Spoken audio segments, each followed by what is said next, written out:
Before you begin splinting, gather the materials that you may need.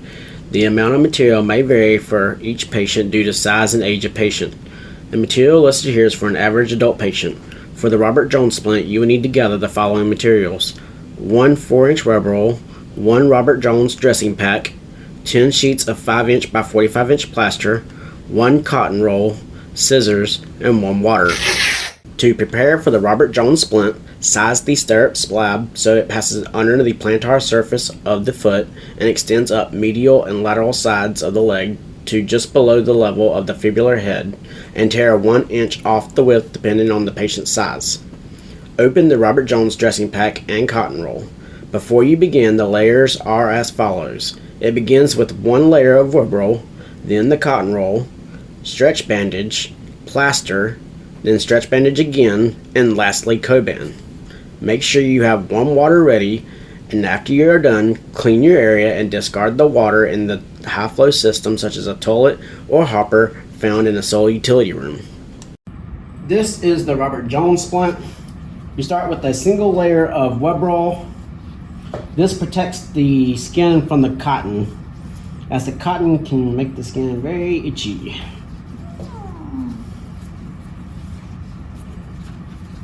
It doesn't have to be 50-50. The only time I ever say that.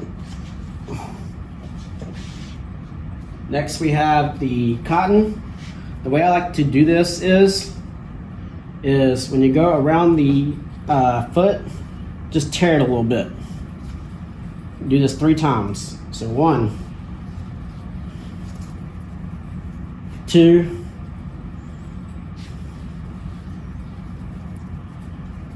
3, then go around the posterior side of the leg, and then up to the top, where you'll go around 3 times.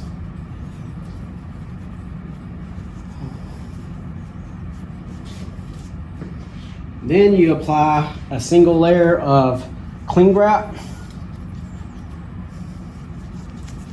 It takes 2 to go around and do a short leg.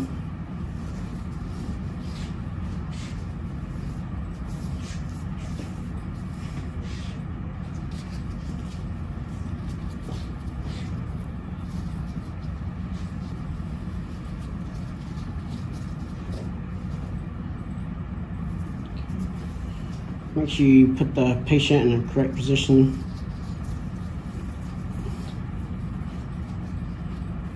Okay, next you have your plaster.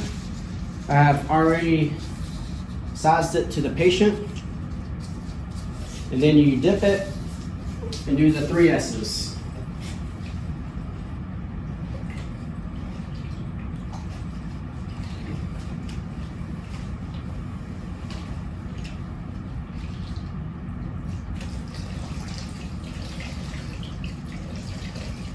Remember, the 3 S's are: squeeze the excess water out, stretch the plaster back out, and squeegee it.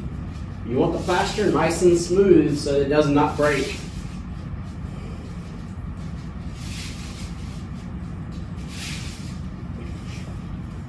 Okay, apply the plaster. Now if you're by yourself, you can do this easily by just overlapping it like this to hold the plaster on. And then apply the cling wrap distally. And then as you work your way up the leg, you just move the plaster laterally.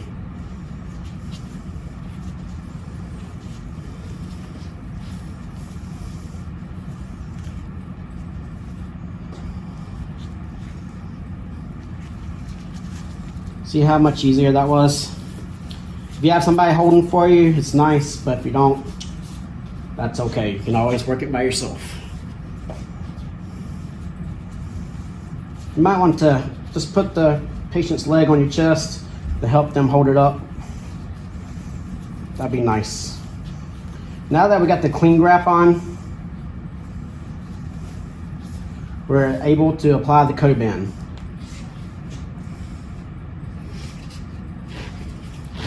The Coban you can usually roll on very easily in the beginning, but again it's kind of tough. Remember, you don't want to stretch it out and make it constricting to the patient. You want it not loose either where it's barely on.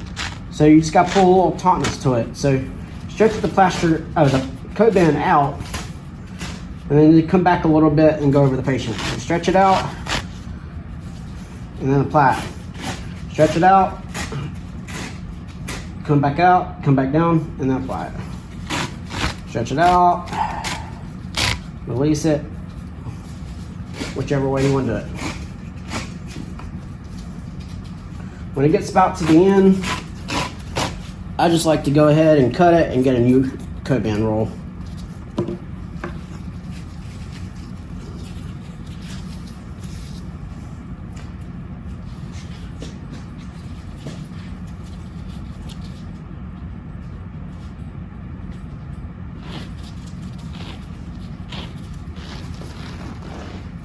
I like to have at least 2 layers on there.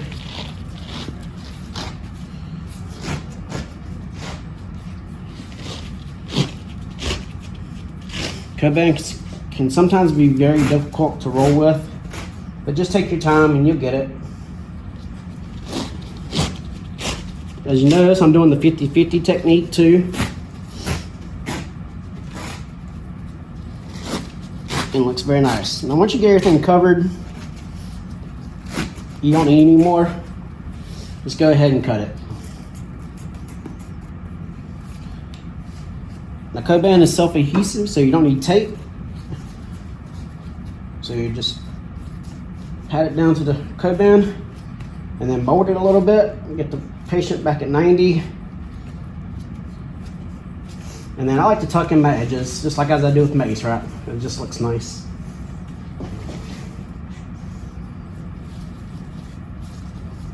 See, now you can see the patient's toes. And just wait till it hardens. This is the Robert Jones dressing. This is the conclusion of this video, and thank you for your time.